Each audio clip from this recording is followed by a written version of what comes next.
Acho que agora é oficial.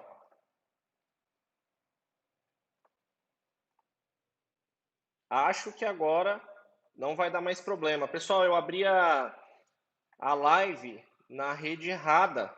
Tava numa rede de Wi-Fi nada a ver aqui. Por isso que aparentemente deu ruim aqui a nossa conexão, tá?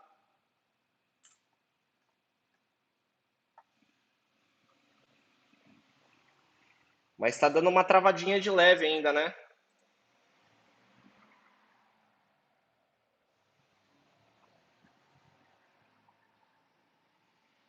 Coloca aí nos comentários, gente, se vocês estão conseguindo me ouvir agora certinho, se tá tudo ok, porque aí a gente já dá o start, tá bom? Ah, legal. Que pena, né? Fui abrir justo na rede errada, mas acontece. Eu acabei não me atentando, não observando a isso aí. E aí, infelizmente, a gente teve esse pequeno imprevisto aí, tá bom? Pessoal, quem viu a aula um, deixa nos comentários aí. Travou de novo. Pessoal, uma travadinha ou outra vai dar mesmo, tá? Mas o importante é vocês ouvirem a minha voz, tá bom? O importante é vocês conseguirem ouvir a minha voz. Se vocês conseguirem ouvir, tá perfeito. Os materiais que a gente vai liberar vai estar lá no grupo, tá? Então, caso trave alguma coisa, vocês vão ter esse acesso aí depois, tá? Eu vou pedir para desconectar aí, viu, equipe? Vai ser melhor porque tá puxando.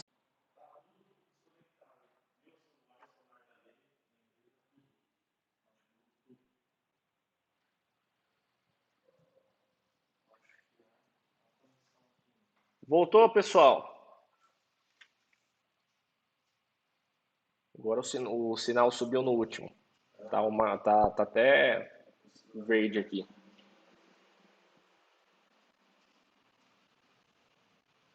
Voltou. É, eles estão falando que voltou. Legal. Beleza, eu tô acompanhando vocês aqui pelo meu celular também, tá, gente? Meu Deus, que perrengue, né? Caramba, que perrengue. Se você puder jogar de novo o link lá, Léo, por gentileza. Então é isso, pessoal. 5 minutos de live já, né? 5 minutos perdidos. Então, quem não está presente não vai ver os conteúdos aí que a gente preparou. Cadeia de custódia, olha só, ó, a Gleice colocou aqui, cadeia de custódia, conjunto de todos os procedimentos utilizados para manter e documentar a história cronológica do vestígio coletado em locais ou em vítimas de crimes. Olha só que sensacional. Fez a lição de casa. Não vou esquecer de você, vou até printar aqui, Gleice. Show de bola. Pessoal, então vamos dar continuidade à nossa aula, tá?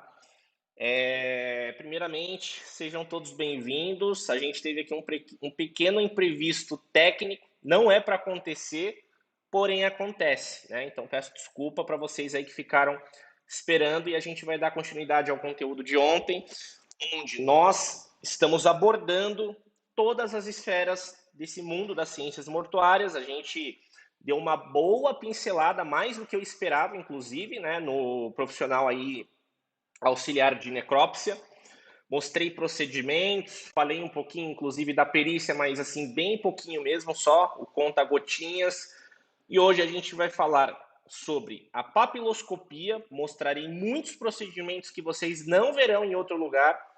E vou falar também hoje do perito criminal, se der tempo, tá? Então, a gente vai ter que acelerar um pouquinho essa aula aqui para ficar legal, para ficar bacana e vocês não perderem nada, tá? Então vamos lá.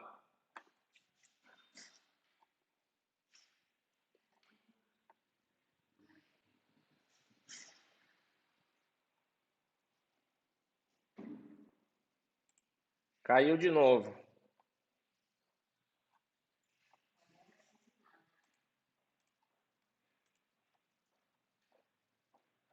Vermelho, amarelo, verde. Tá uma oscilação braba aqui.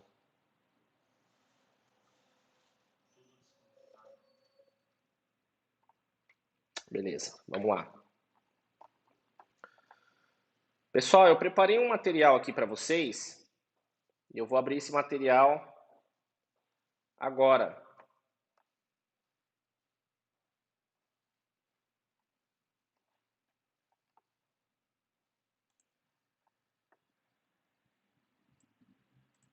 Vamos lá.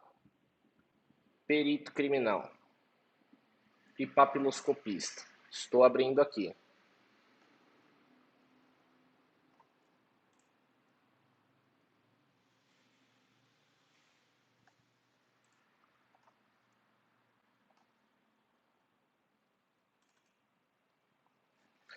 Comentaram aí, achei que era a minha internet. Pois é, gente, na verdade é uma oscilação que a gente está tendo aqui na região.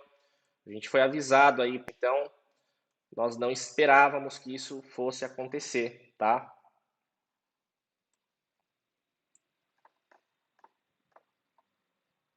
Bom, pessoal, a papiloscopia, tá? Ela é uma ciência e ela começou a ser usada aqui no Brasil a partir de 1903, tá? Por um cara chamado Félix Pacheco. Esse cara, ele era o chefe do gabinete de identificação lá do estado do Rio de Janeiro, tá? Mais uma vez eu vou falar para vocês aqui, gente, por mais que a minha imagem trave, não tem problema, o importante é vocês ouvirem a minha voz, tá? Os outros materiais depois eu vou liberar lá, vocês vão ter acesso, não vão ficar sem nada. Então, esse cara, o Dr. Félix Pacheco, ele era chefe do gabinete lá do estado do Rio, tá? E o que acontece? O método de identificação, até então, né? Então a gente está falando aí de 1903, né? Então faz muito tempo, tem cento e tantos anos.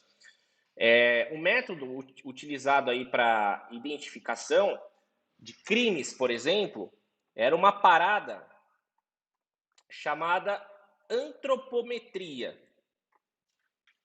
Caiu de novo, Léo. Antropometria, tá? A antropometria, pessoal, ela foi criada em 1879 por um cara lá chamado Alphonse Bertillon, na França, beleza? E eu vou explicar para vocês agora o que é essa bendita antropometria.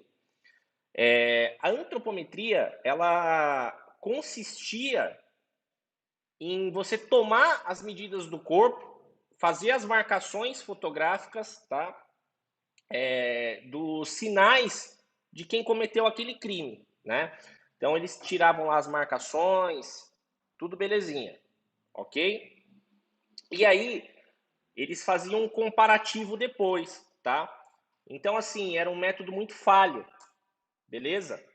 Só que para aquela época era muito aceito e era considerado como um meio definitivo de identificação. Então vamos dar um exemplo aqui. A pessoa é assassinada, tá?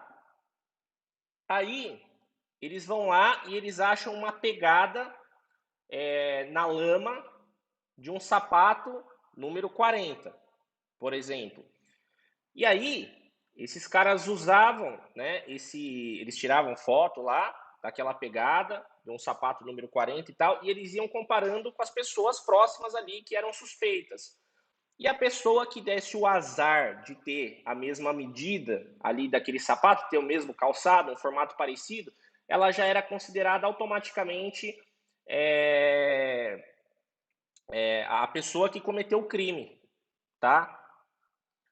Pessoal, comenta aí, parece que ficou bom agora a conexão, né? Põe nos comentários aí que eu tô vendo vocês aqui do lado, tá? No meu celular.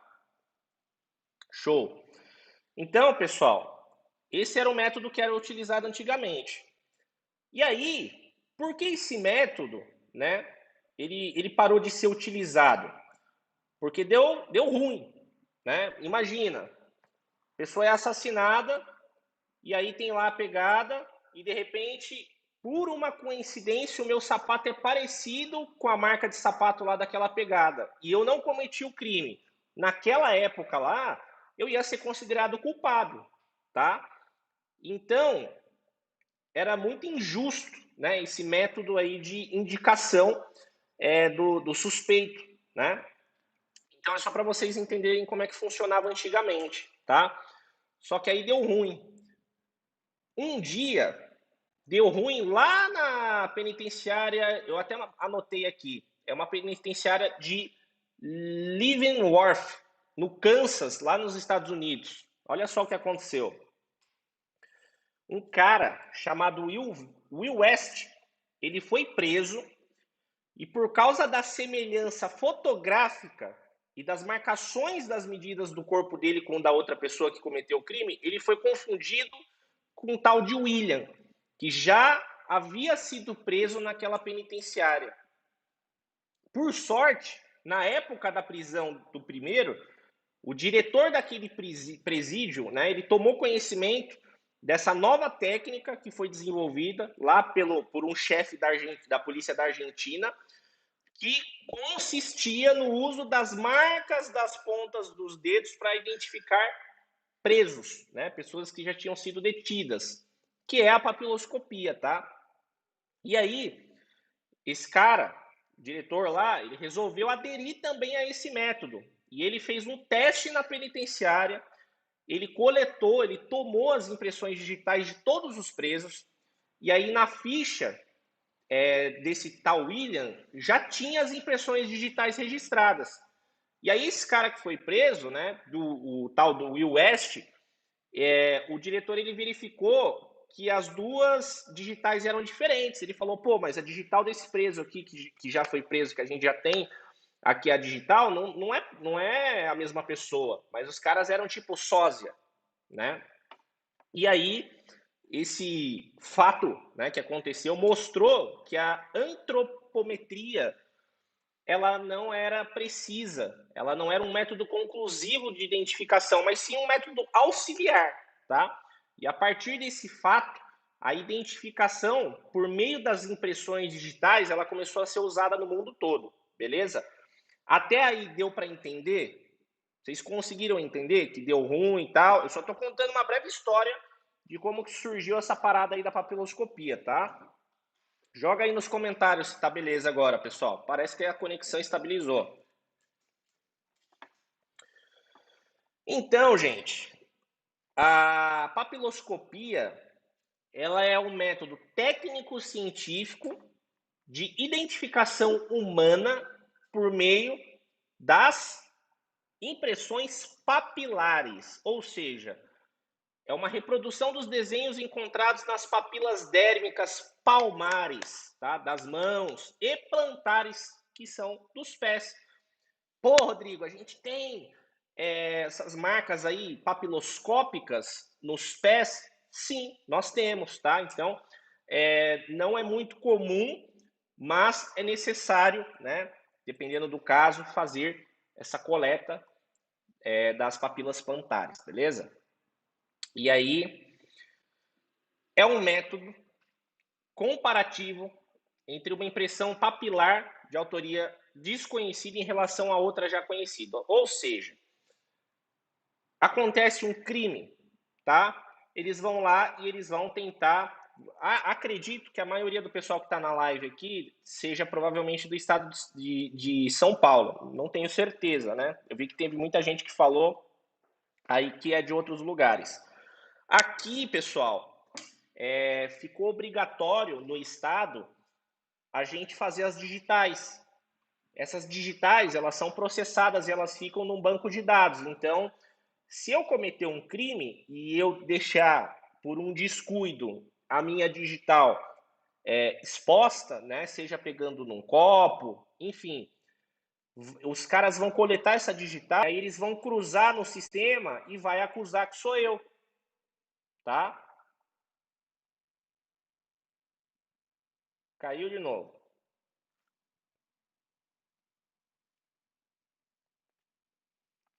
Está estabilizando aqui. Está oscilando, mas parece que estabilizou agora. Então, pessoal, eu vou mostrar, aproveitar que o sinal está legal agora, eu vou mostrar para vocês um vídeo, tá? mostrando como que funciona essa coleta, tá, de impressão digital em objetos. Então, por exemplo, eu encosto num copo, a nossa mão ela tem uma determinada oleosidade, então vai ficar a marca lá das minhas impressões digitais, tá?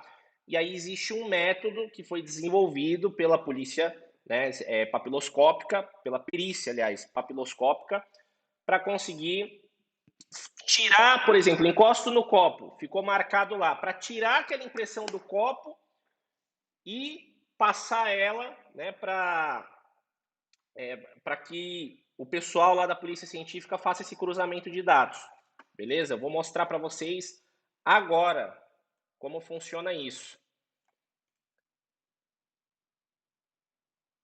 Nesse banco de dados só tem as digitais das pessoas que já foram presas? Não, Luiz.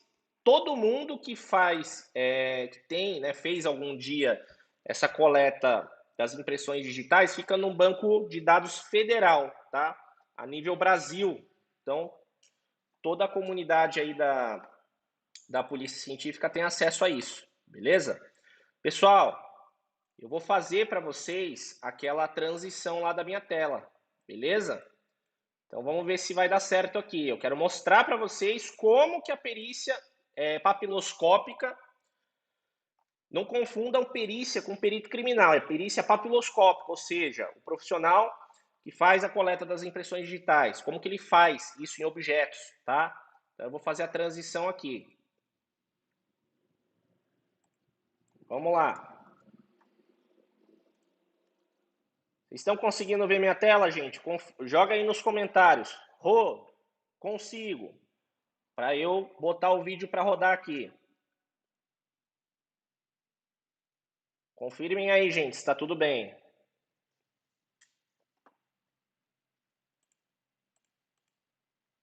Parece que está dando para ver, né? Então vamos lá. De como funciona essa coleta.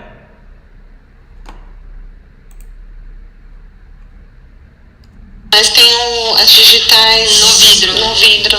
Então, basicamente, o que aconteceu foi, o marido dela saiu de casa, logo na sequência teve uma invasão aqui, um arrombamento. A gente não sabe ainda o local onde isso aconteceu, mas eles acreditam que pode ter sido por aqui, que é um local de mais fácil acesso. Então, o percurso que a gente já sabe que ele fez foi entrar por aqui, pela essa escada principal. A gente não sabe se foi uma pessoa, se foi mais de uma pessoa. Então, eles fizeram o percurso daqui, ó, desse corredor. E ali a gente vai chegar na sala principal que dá acesso para casa. Essa porta aqui é a principal. Teve arrombamento. Então você pode ver aqui, ó. A porta toda destruída. Você pode ver aqui dentro. Ó. Pelo que a gente sabe, tem uma marca no espelho ali que a própria dona da casa não limpou para ver se ajudou na investigação. E a gente vai ver agora se dessa marca a gente consegue colher as digitais.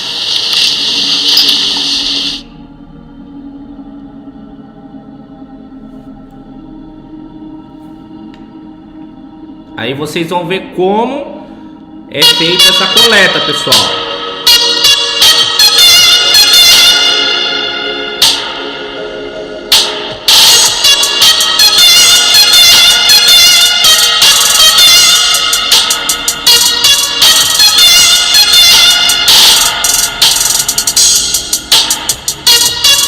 Então já estou fazendo a coleta de impressão digital aqui. No caso desse editador, como ele é duro, se você encostar ele, geralmente no caso de impressão digital, ficam evidentes em superfície lisa e polida. Né? Então o vidro é a superfície que seria ideal, né, para deixar impressão digital. Isso aqui é uma marca deles, por exemplo. Isso é uma marca, você vê que tem suor, gordura aí, mas não necessariamente você tem o desenho da impressão digital. Tá. Então a gente vai empoar, né, que é jogar o pó, e a gente analisa a qualidade desse vestígio. Né? Porque acontece muito, às vezes você está enxergando uma digital, aí você empoa, né, joga o pó e o pó não adere. Então aquilo indica que provavelmente ela é uma digital antiga. Tá. Né, que já não tem mais gordura. Essa, por exemplo, é nova, pela quantidade de gordura. Com certeza.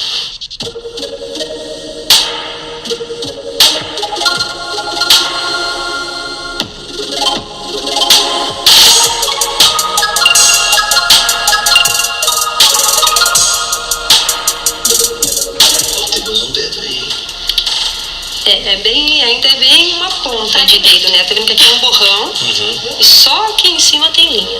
Eles vão passar num sistema E ver se bate com alguém. e ver se bate. Ele vai ver quantos pontos tem aqui, ele faz como se fosse um desenho tridimensional, né? Então você tem um desenho aqui, né? Aí se você observar, às vezes tem uma linha que vem e ela para do nada. Às vezes vem uma linha e ela se bifurca. Ou vem duas e se junta. Isso são pontos característicos, né? Ele também vai pegar essa impressão, vai procurar os pontos característicos e formar esse desenho. E ele dá um match. Aí o papiloscopista, né, que é o profissional, ele vai pegar e ele que vai conformar. Fala assim, não, de fato essa impressão que está no local é a mesma desse indivíduo, né? Tem umas marcas de mão que não é a digital, mas você vê que tem gordura e pode ter células do indivíduo aí. Então a gente vai fazer a coleta do DNA, né, que é o que a gente chama de touch DNA, o DNA do toque, né? Só o fato, às vezes, de você encostar, esfregar a mão, você perde células naquela superfície, a gente pode recuperar essas células e conseguir o DNA. É a ciência pela justiça, porque a gente tem que buscar a autoria e a materialidade, ou o contrário. Primeiro a materialidade. Tem materialidade? Aconteceu? Aconteceu. Agora nós vamos buscar ou ajudar a identificar quem foi o autor. Então, pessoal, isso aí é para vocês terem uma ideia. Deixa eu fazer a transição aqui novamente. Isso aí é para vocês terem uma ideia de como funciona essa coleta em objetos, tá? Vocês perceberam, esse pozinho aí que a Camila perguntou, ele é um composto químico, tá? Que ao esfregar ali no local onde houve o toque, ele vai aderir, tá? Por quê? Porque a nossa mão ela é composta ela tem uma certa oleosidade, ela tem uma umidade. Então, se você encostar em qualquer objeto, vai ficar marcado lá. Então, o profissional da papiloscopia que vai a campo, né, ali em locais de crime e etc., ele pode também observar se aquele crime ou se aquele, enfim, o fato em si, se ele aconteceu faz muito tempo, né? Por exemplo, vai esfregar o pozinho lá, se a impressão digital não estiver tão fresca, o pó chama pó magnético. O pó magnético não vai aderir, tá? Então vai ter uma marquinha muito fraca. Vocês viram que eles utilizam como se fosse um durex. Então eles vão jogando aquele pozinho magnético com uma espécie de pincel mesmo, tá? E aí ele vai aderindo ali na marca da onde tem aquela oleosidade, ou seja, né, na digital. Perguntaram aí nos comentários, mas o cadastro biométrico que a gente faz, né, pelo governo e tal, serve para isso? Também. Então é um centro unificado de informações, beleza? Agora que vocês viram isso, eu vou mostrar um pouco melhor sobre esse pó magnético, tá? Vou fazer a transição aqui de novo da minha tela para vocês darem uma olhada. Vamos lá. Olha só, pessoal. Aqui é o pó magnético, uma demonstração da utilização dele.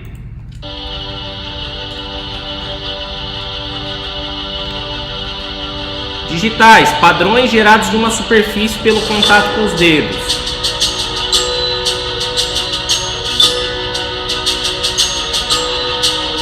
Aí as marcas da digital. Pó magnético.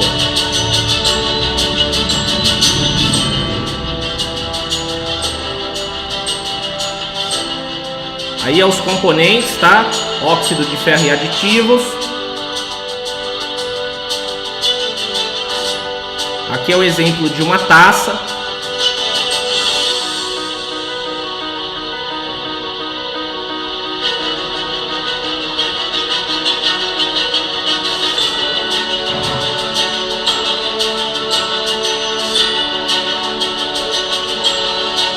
Aí é fazendo a coleta como se fosse um exemplo, como se fosse mandar para laboratório.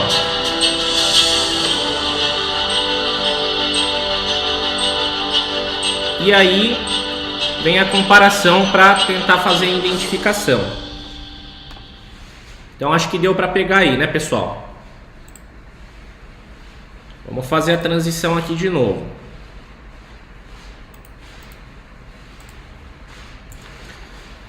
Gente, vocês observaram que na hora que é feito essa coleta, né, na hora que é passado o pó magnético, vocês viram que eles colocam como se fosse um durex, e aí eles colocam aquela marca num vidrinho, né, como se fosse um vidrinho mesmo. Aquilo lá se chama lâmina, tá? É lâmina de laboratório mesmo. Inclusive em farmácia vende, né? Geralmente é para fazer análise microscópica, tá? Então o pessoal coloca lá nos microscópios para fazer algum tipo de análise, beleza? Vocês conseguiram entender, pessoal? Então vamos lá, vamos prosseguir.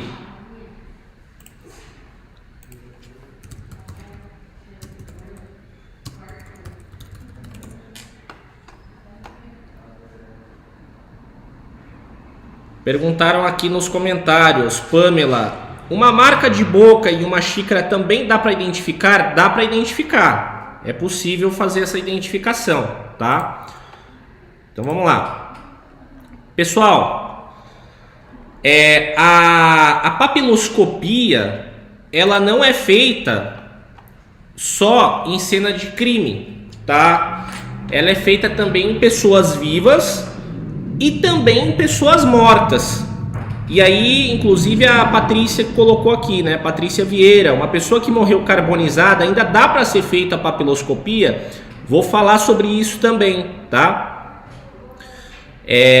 No caso, pessoal, a papiloscopia pode ser feita também em pessoas mortas, tá? E uma curiosidade, o dedo mais fácil de coletar a digital é o polegar, tá? Nosso dedão, por causa da sua dimensão mais larga, né?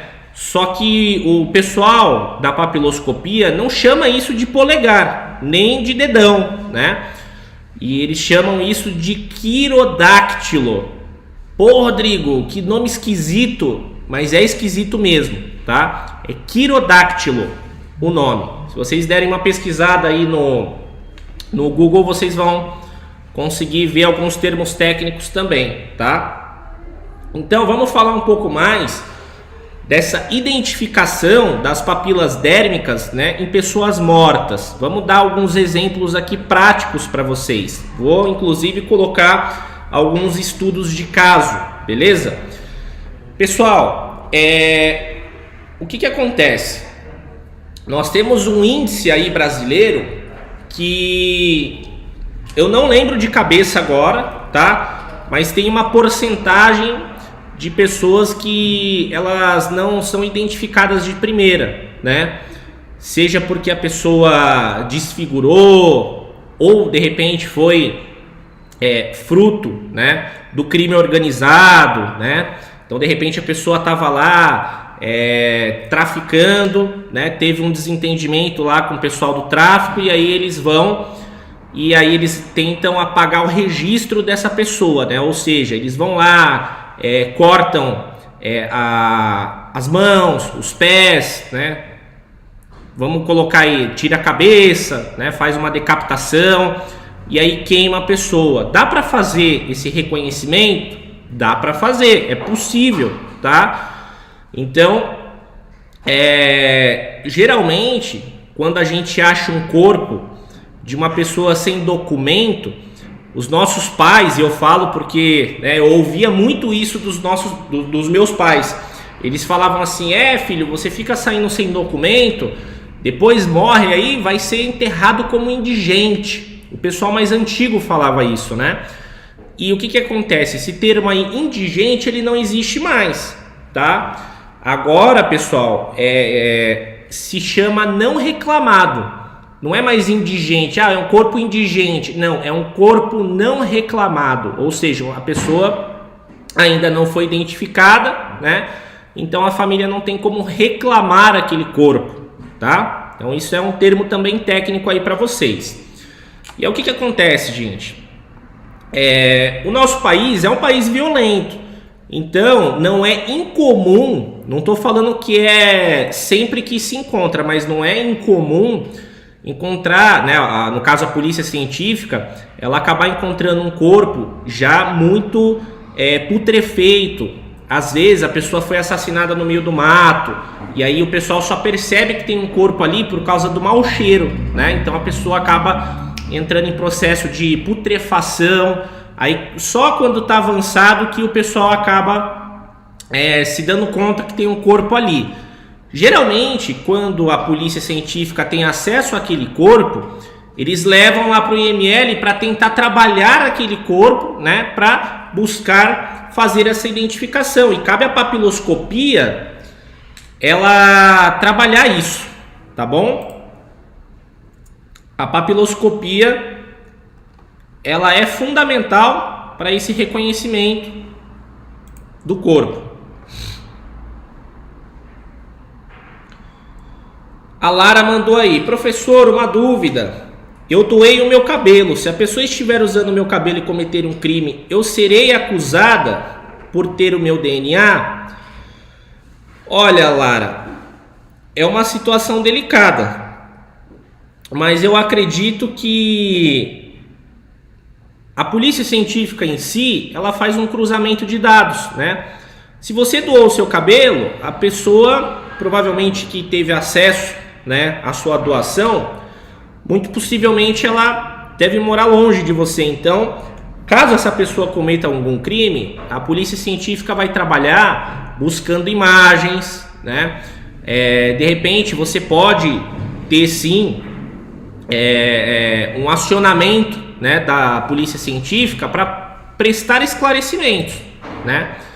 E aí eles vão puxar nas imagens: olha, não, como que, eu moro em Sorocaba, como que eu estava no Rio Grande do Sul ontem às 2 horas da tarde, quando o crime aconteceu? Então, para isso, eles fazem, não é assim, achou meu fio de cabelo, vou ser considerada culpada. Não, existe um dossiê, um protocolo que vai acontecendo conforme eles vão investigando, tá? Então, é um processo bem delicado, ok? Então, não, o pessoal já tá... A Marcela colocou aí: uso aplique, tipo uso o cabelo de outra pessoa. Se a pessoa fazer algum crime, eu vou presa. Então é isso aí que eu expliquei, pessoal. Então acho que deu para entender essa primeira parte, né? Então, quando a comunidade aí da polícia científica, né, tem acesso a esse corpo que já está putrefeito, que já está apodrecendo. Putrefeito é um termo técnico para apodrecido, né? Ele já está muito avançado, tá? É utilizado algumas técnicas para conseguir coletar essas digitais, porque imagina só, pessoal, se a gente se incomoda com o cheiro de comida estragada, vocês imaginam, né, um corpo que já está, sei lá, 40 dias ali apodrecendo. Então, não é só a questão do cheiro, é também a dificuldade da coleta da digital, porque, né, a pessoa está apodrecendo ali, está morta. Então, quanto mais tempo passa, mais difícil fica de coletar aquelas digitais. Se a pessoa tiver num ambiente, por exemplo, aberto, né, a céu aberto, um terreno baldio, próximo de um rio, ainda tem mais um agravante. Ela pode acabar desenvolvendo fungos nas papilas dérmicas, tá? Então, esses fungos, eles atrapalham a coleta da impressão digital. E aí, os profissionais, eles têm várias técnicas, tá, para conseguir fazer essa identificação. Eu vou mostrar para vocês agora, gente, um estudo de caso, tá? Esse estudo de caso que eu vou mostrar agora é da perícia papiloscópica lá do Rio de Janeiro.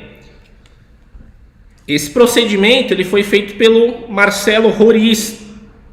Forte abraço, ele é um profissional aí da papiloscopia lá do Rio de Janeiro, da perícia papiloscópica. E aí eu vou explicar para vocês agora. Esse caso, esse estudo de caso que eu vou mostrar para vocês é de um corpo que já estava em estado avançado de putrefação. E aí foi utilizada uma técnica que se chama calçamento de luva epidérmica para tentar avançar com a identificação. Rodrigo, o que é essa parada aí que você está falando? Eu vou mostrar para vocês na prática aqui. Vou dar um zoom aqui e vou fazer a transição aqui da minha tela. Vamos lá. O pessoal que tá... Aliás, o pessoal não. Tem uma pessoa falando que o sinal tá ruim. Não é mais o meu sinal, tá? Então provavelmente é o teu sinal aí que tá oscilando. Vamos fazer a transição aqui, gente. Ó. Então aqui dá para ver o estado que esse corpo tá. Observem aí na imagem, ó. Chega a estar totalmente inchado. Esse inchado, pessoal, é fruto dos gases, tá? Olha só.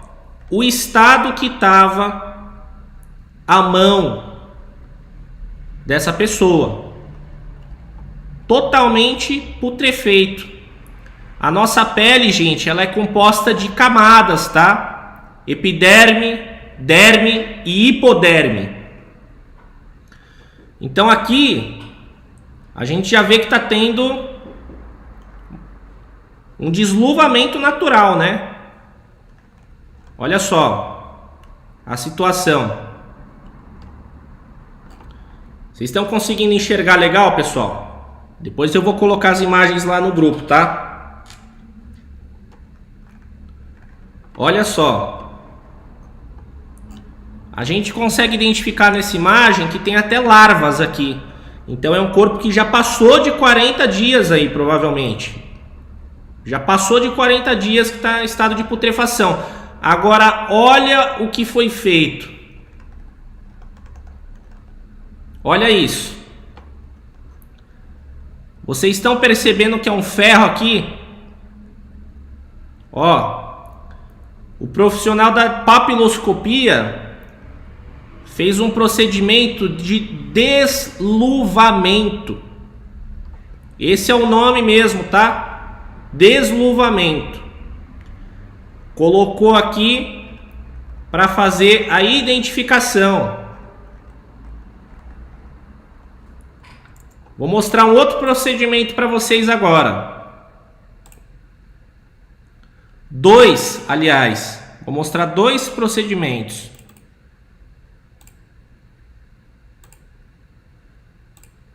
Ó, o desluvamento, pessoal, é basicamente isso aqui, ó. Eu vou puxar com toda a delicadeza.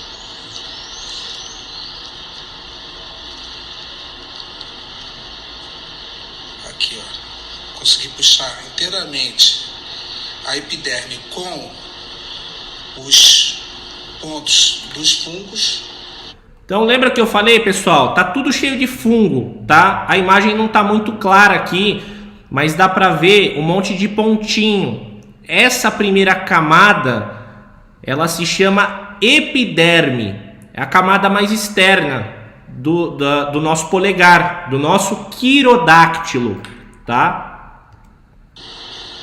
E agora eu vou trabalhar a derme e descobrir se a derme ela tem um fungo ou não, porque assim eu vou conseguir minúcias na derme em que eu perdi com os fungos na epiderme, e aí eu vou mostrar para vocês o resultado. A título de curiosidade, eu tenho aqui o tendão. Na hora que eu fiz a incisão, ó, o tendão ele faz o movimento. Olha só que legal, gente.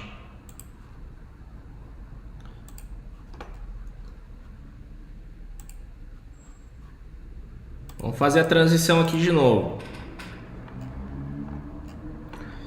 Então, nada é impossível. Cabe ao profissional da perícia papiloscópica ele ter habilidades, né, para conseguir fazer essa identificação. Eu ouvi de uma perita uma vez que ela falou assim: olha, não existe crime mal resolvido, né? Não existe crime que a pessoa, a Patrícia colocou aí, deve dar um trabalho danado. Então não existe crime não resolvido, tá? O que existe é mal investigado ou procedimentos mal executados, beleza? Se eu tinha dúvida do que eu queria, agora eu tenho certeza. A papiloscopia, gente, ela é sensacional, tá? E aí eu preciso falar para vocês o seguinte, existem duas categorias, né, da papiloscopia. Tem o papiloscopista também da Polícia Civil, que aí é concurso nível médio, e tem também o papiloscopista da Polícia Federal. E aí o salário, se não me falha a memória, acho que é mais de 22 mil, tá?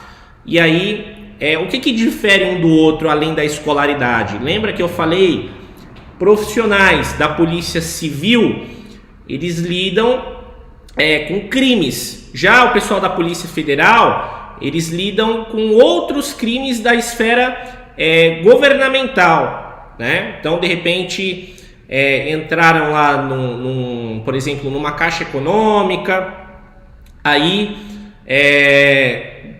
depende muito se houve envolvimento de algum servidor público, tá? Se houve envolvimento de um servidor público, não é a Polícia Civil que investiga, tá? É a Polícia Federal.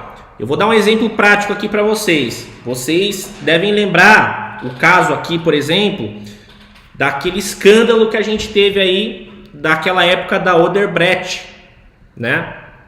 Então, repasse de valores indevidos, propina e etc, né? Suborno a agentes públicos aí que fazem parte, né, do nosso governo, da política. Então, é o perito, por exemplo, criminal civil que vai investigar? Não é o federal, tá? Então, existe essa diferença. Beleza? Deu para entender, gente? Põe nos comentários aí se está esclarecido até aqui. Então, vamos lá. Pessoal, corpo carbonizado.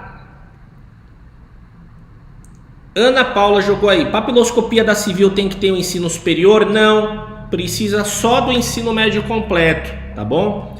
Só ensino médio completo já é necessário, já é suficiente. E aí tem gente que às vezes fica com dúvida também, né? Fala assim, pô, Rodrigo, mas legal, é nível médio, mas como é que eu vou aprender esses termos técnicos? Como é que eu vou aprender, né, a fazer essas coletas, a executar esses procedimentos? Quando você ingressa na Polícia Científica, pessoal, vocês vão passar pela Acadepol. Para quem não sabe, a Acadepol é a sigla de Academia de Polícia mesmo, tá? E aí lá dentro você vai ter toda uma preparação, você vai ficar em observação, né? Você ganha uma bolsa, ali não é o seu salário completo, você vai ganhar uma bolsa que representa, se não me falha a memória, acho que é 40% do seu salário. Então se o salário for 5 mil, você vai receber 40% desse valor, tá? E aí você fica 6 meses, de 4 a 6 meses só em treinamento. E aí, além desse treinamento que você vai ter na Acadepol, você também fica junto com um profissional mais velho, que já tem tempo de casa. Para quê? Para aprender ali o dia a dia de trabalho. Ele vai te ensinar técnicas, procedimentos, e é gostoso porque é tudo na prática. Então, você não cai de paraquedas e fala assim, não, por exemplo, a Polícia Civil não fala, ó, se vira aí, faz a identificação desse corpo, e você não sabe nada. Existe um período de treinamento, de adaptação, e é aquela coisa, né, gente? Tem profissionais, por exemplo, da papiloscopia, que já estão trabalhando com isso há 30, 40 anos. Então, o cara que tem tanto tempo de casa, às vezes ele desenvolve técnicas que nem é divulgada, né? Por exemplo, às vezes a pessoa improvisa ali na hora de fazer, né, a papiloscopia. Alguém falou aí do corpo carbonizado. Pô, Rodrigo, mas como é que tira digital de um corpo carbonizado? Né? Uma pessoa que o fogo ele destrói, né, as nossas células. Então ele vai ali tomando conta de tudo, né? E chega uma hora que fica totalmente impossível de você fazer essa coleta. O que esse profissional da papiloscopia faz? Ele vai fazer uma hidratação né, se aquele corpo ainda não foi reconhecido, porque tem várias maneiras de fazer o reconhecimento do corpo. Tem a papiloscopia, tem a antropologia forense, tem o profissional da odontologia forense que vai fazer a identificação desse corpo pela arcada dentária. Tem a galera lá do DNA, né, que vai fazer as análises de DNA para tentar buscar essa identificação, tá? Então não é só a papiloscopia, mas a papiloscopia é o modo mais fácil de fazer, porque já está acessível ali. É só você conseguir, se você conseguir coletar a papila dérmica, cara, fica fácil, é só cruzar no sistema. O sistema vai trazer para você, ó, é compatível com XYZ digitais. E aí, lógico, né, o perito precisa ter olho treinado para fazer esse comparativo, identificar a papila dérmica ali a que pertence aquele corpo, beleza? Tem a Ana comentou aí, tem a fotografia pericial, tem também, tá? Então existe essa esfera também, beleza? Então vamos lá. Eu vou mostrar agora para vocês, gente, um outro estudo de caso, que eu acho que eu nem posso chamar de estudo de caso, onde uma profissional da perícia, aliás, da papiloscopia, da perícia não, da papiloscopia, ela, aliás, está fazendo a coleta de um corpo justamente carbonizado. Vou colocar um trecho aqui para vocês, tá? A Ana, deixa eu ver aqui, aliás, a Patrícia. Ela comentou aqui, eu lembro que o auxiliar de necrópsia tem porte de arma, o papiloscopista também tem? Tem, Patrícia. Todos esses caras que eu estou mencionando aqui têm porte de arma, eles são policiais, tá? Só que são policiais pertencentes à área científica, né, que vai prestar contas aí para a justiça, beleza? Então eu vou fazer a transição da minha tela aqui, pessoal, para vocês darem uma olhada nesse corpo carbonizado, tá? Olha só.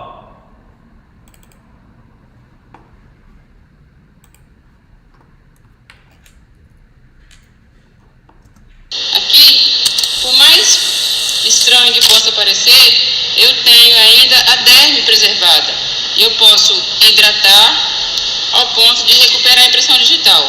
Mas neste caso, eu tenho a mão direita praticamente preservadas, por mais absurdo que possa parecer para um leigo, mas para um perito em papiloscopia, ele só pode dizer que não tem condições depois de esgotar as possibilidades nesse caso.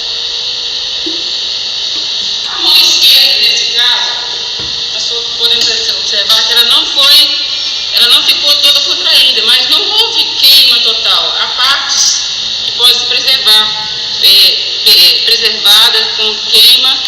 Nós temos aqui, ó, ao palpar, perceber que a epiderme está se soltando.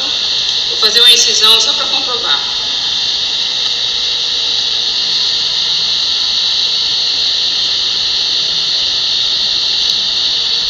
Olha só, pessoal, o procedimento aí de desluvamento que eu falei.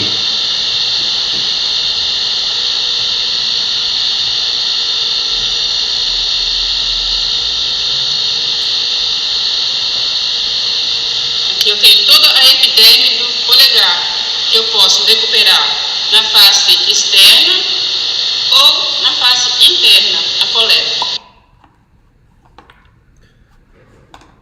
O que a gente conclui vendo isso?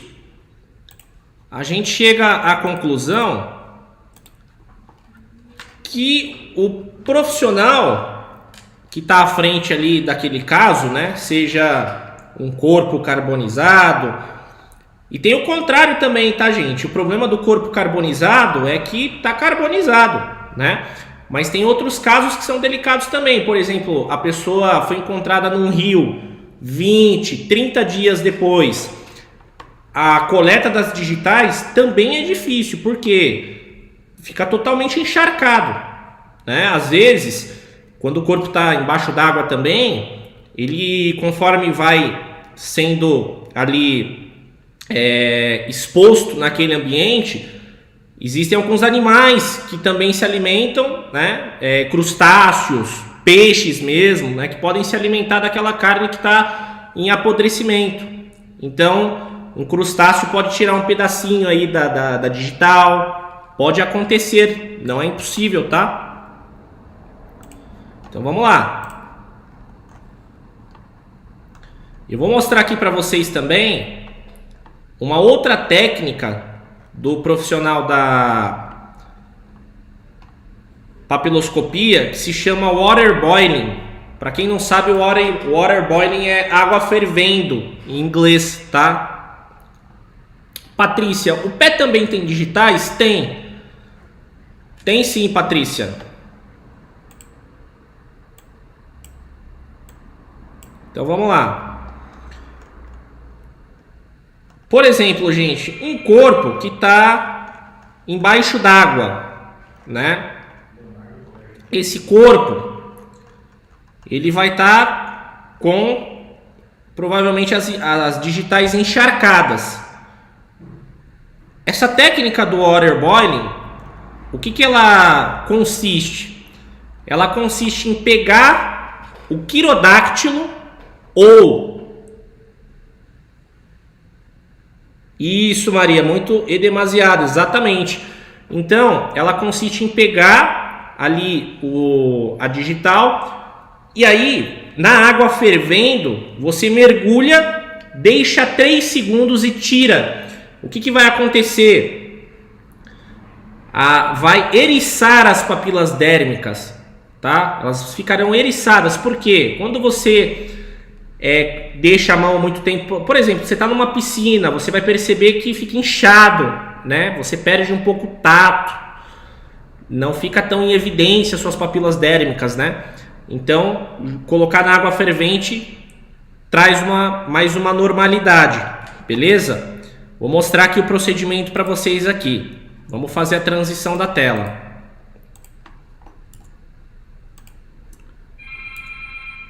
Olha só, pessoal.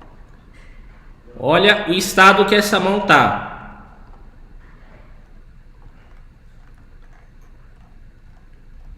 Foi retirado o quirodáctilo com uma incisão, foi cortado, foi imerso na solução e aí eles conseguem fazer a retirada, tá? Olha o estado, por exemplo, desse quirodáctilo aqui. Vocês percebem que tá, além de estar encharcado, tá em processo de decomposição também. Beleza?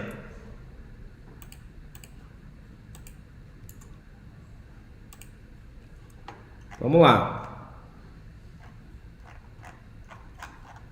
Pessoal, vocês estão conseguindo me ouvir legal?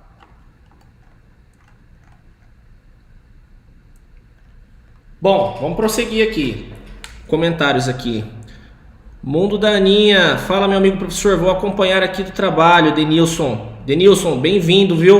Obrigado por estar acompanhando.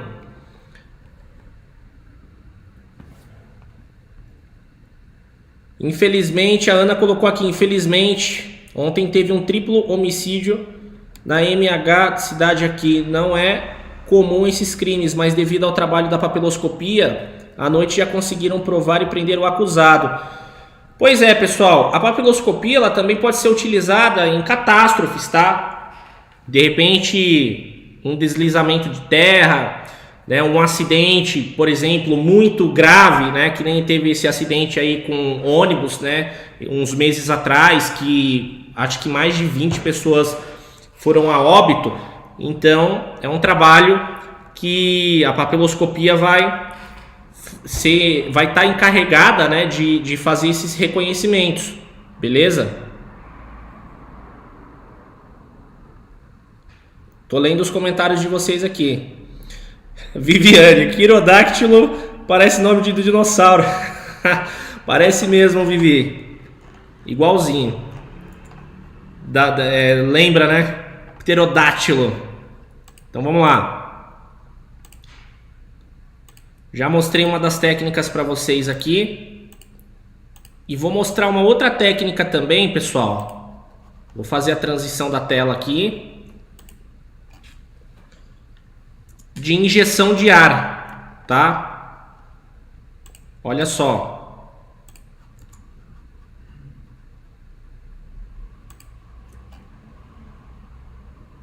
O termo é uma técnica de regeneração plástica da polpa digital com injeção de ar.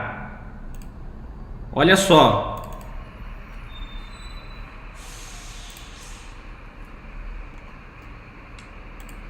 Bom dia, estamos aqui com um cadáver idoso em que a polpa digital dele está bem enrugada. Então a gente vai usar a técnica de injeção de ar com agulha hipodérmica. A melhor técnica, a técnica desenvolvida pela endoscópica do Instituto Félix Pacheco no IML Capital, é que a gente faz a injeção de ar meio centímetro abaixo da prega interfalangiana. Você primeiro localiza a prega interfalangiana e aí você vai perfurar aqui, ó, meio centímetro abaixo. E aí inflar a polpa digital. Totalmente inflado, pessoal. Olha que interessante. Por que isso? Porque no Rio de Janeiro, a coleta feita pelo Detran, eles exploram muito essa parte abaixo da prega interfalangiana. Então você vai conseguir achar pontos característicos nessa. Vamos colocar a segunda parte do vídeo aqui. Vamos lá. Nessa parte aqui, meio centímetro abaixo da prega interfalangiana. Há papiloscopistas que usam água, glicerina ou qualquer outro meio líquido ou agoso, mas aqui nós desenvolvemos com ar, porque se for com líquido, você vai perder um pouco mais de tempo, porque vai ter que pegar um esparadrapo para vedar o orifício feito pela agulha. Com ar você não precisa usar desse artifício. Boa tarde. Olha só, gente. Como fica? Olha essa foto. Lá ele mostrou que a aplicação, tá até aqui, a aplicação de ar deve ser feita meio centímetro abaixo da prega interfalangiana. Então, exatamente aqui, ó. Tá vendo que tá esse espaço? Aqui ele está mostrando aonde ele fez a aplicação da agulha hipodérmica. Bem aqui. Beleza? Então o resultado da digital é esse. Praticamente perfeito. Beleza? Então aí, ó. Nós temos também, pessoal, uma outra técnica. Deixa eu fazer a transição aqui.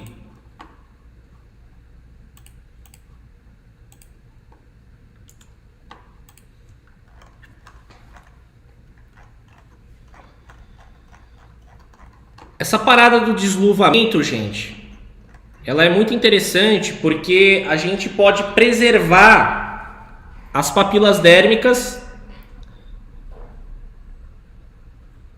Tô lendo os comentários aqui. Então, pessoal, a gente consegue trabalhar a papila dérmica, né? Por exemplo, o processo de hidratação dessas papilas dérmicas. Geralmente, o pessoal lá da polícia científica, eles usam uma solução de aloe vera, tá? E aí eles deixam, às vezes, esse quirodáctilo, ou seja, esse dedão, submerso na substância de aloe vera para hidratação um dia. Então, depende do estado em que se encontra, tá bom?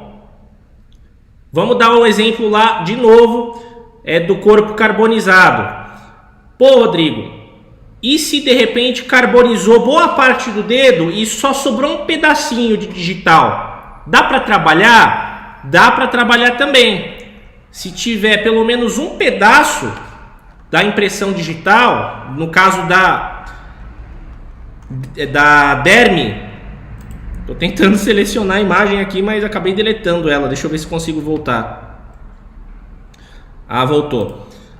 Vou colocar para vocês verem. Se tiver pelo menos um pedacinho da derme ou da derme e epiderme, é possível fazer essa coleta, tá? Vou espelhar minha tela aqui para vocês verem de novo. Olha só. Aqui é só um pedaço, beleza? A gente consegue ver que foi feito o entintamento. O que é entintamento? Jogar tinta, bem simples. E olha só o resultado. Então a gente percebe o quê? Que está faltando uma parte de cima aqui dessa peça, né? Vamos chamar de peça. Então basicamente é isso, gente. Pessoal, o profissional, mais uma vez ressaltando que eu vi um comentário aqui, o profissional da papiloscopia, ele é um policial. O ingresso para a papiloscopia é feito exclusivamente através de concurso público. Pô, Rodrigo, eu não consigo entrar direto para trabalhar com papiloscopia? Não, porque esse profissional, ele é um policial, faz parte da polícia científica, tá? Agora, é nível médio o concurso. Fica aquela minha indicação que eu falei ontem, né? Pô, Rodrigo, que chato, tem que prestar concurso, né? Vou ter que concorrer com um monte de gente. Só que, galera, é muito menos concorrido um concurso de papiloscopia do que um concurso da Caixa Econômica Federal, para uma área administrativa, tá? É muito menos concorrido. Vou tomar uma água aqui, pessoal.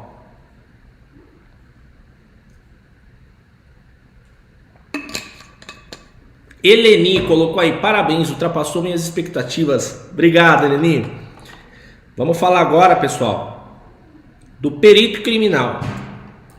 Beleza? Deu para entender essa parte, pessoal? Joga aí nos comentários. Ficou alguma dúvida? Quem tiver dúvida já joga agora, que antes de eu começar o perito criminal eu já respondo agora. Se não tiver nenhuma dúvida, a gente prossegue aí com o conteúdo.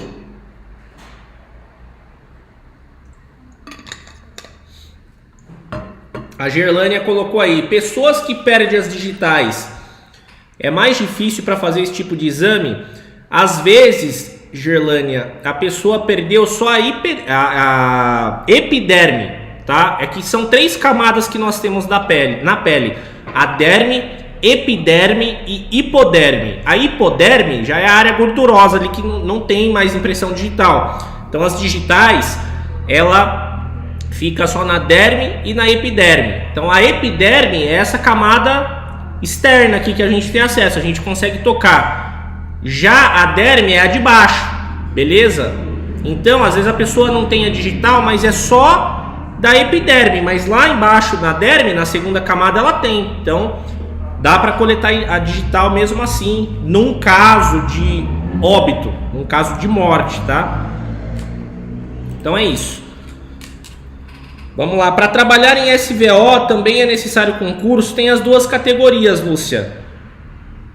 Tem a galera que trabalha em... Depende, né? Se for hospital público, o SVO... Se for hospital público, o SVO é concursado. Se não for... Aí você consegue, só que geralmente para SVO eles pedem enfermagem, né?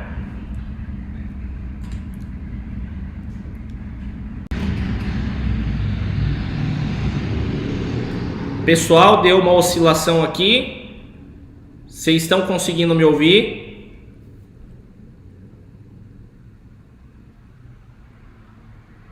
Tá tranquilo, pessoal? Legal.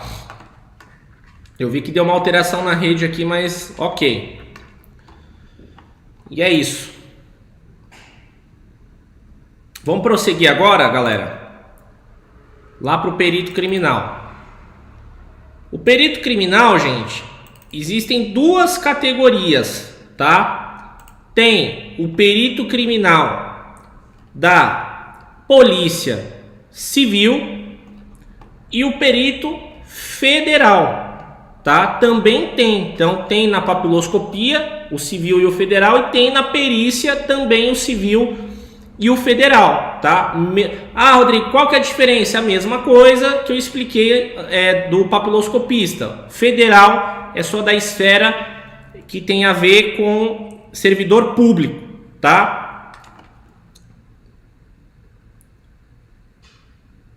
Ana colocou aí, auxiliar de perícia no meu estado é ensino superior. Pessoal, perito criminal já precisa de faculdade. Pô, Rodrigo, meu sonho é ser perito criminal. Você vai precisar de uma faculdade, tá? Só que tem muita faculdade por aí que tá vendendo um tal curso, e esse curso, ele tá ficando famosinho, tá? Ó, vou falar de um assunto polêmico agora, mas como eu tô aqui com a função de alertar vocês, de ensinar vocês, transmitir o meu conhecimento, eu preciso avisar. Tem um curso superior aí, e eu esqueci o nome dele. Vamos colocar aqui no Google rapidinho. Investigação forense, se eu não me engano, e perícia criminal. Deixa eu confirmar se é esse nome aqui. Faculdade em investigação forense e perícia criminal, ou investigação e perícia criminal, ou forense e perícia criminal, enfim. Esse nome aí, tá? Tem muita faculdade que está vendendo essa graduação. Porém, eles não estão explicando para a galera que está fazendo esse superior que precisa de uma faculdade antes, tá? Pô, Rodrigo, o que você quer dizer com isso? Funciona assim, gente. Para ser perito criminal, é necessário prestar o concurso público, tá? Então, vamos supor que, né, a Polícia Civil faz um comunicado oficial: abriremos vagas para perito criminal no estado de São Paulo. Legal. Aí eles vão falar assim: pessoal que tem interesse, veja o edital. Todo mundo aqui sabe o que é um edital, né, gente? Um edital, ele é um arquivo que tem todas as informações necessárias para você prestar o concurso, beleza? Então lá vai estar todas as exigências, e se você estiver dentro das exigências, você pode prestar o concurso, você estará elegível, tá? Se você não estiver dentro de todas as condições, você não pode prestar o concurso. E qual é uma das condições? Você ter uma graduação em uma área específica que eles vão pedir lá. Tá? Pô, Rodrigo, ainda não estou entendendo.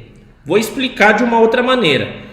Imaginem, pessoal, que eles estão precisando de um perito criminal para investigar crimes na esfera digital, ou seja, internet, tá? Eles vão investigar, de repente, uma pessoa aí que é um estuprador, por exemplo, que tem o costume de entrar em bate-papos, beleza? E aí ele convida essas crianças, né? Geralmente crianças, para um encontro. Eu estou criando um caso aqui fantasioso, só para vocês entenderem. Ele convida para um encontro, vai lá, ele se passa por uma pessoa, chega lá, é outra pessoa, e ele vai lá e estupra essa menina, né? Geralmente uma menor de idade. Isso é uma característica, né, desse tipo de crime. Precisa de um perito. Qual que vai ser a exigência para esse perito que vai investigar esse crime cibernético, tá? Que começa na internet?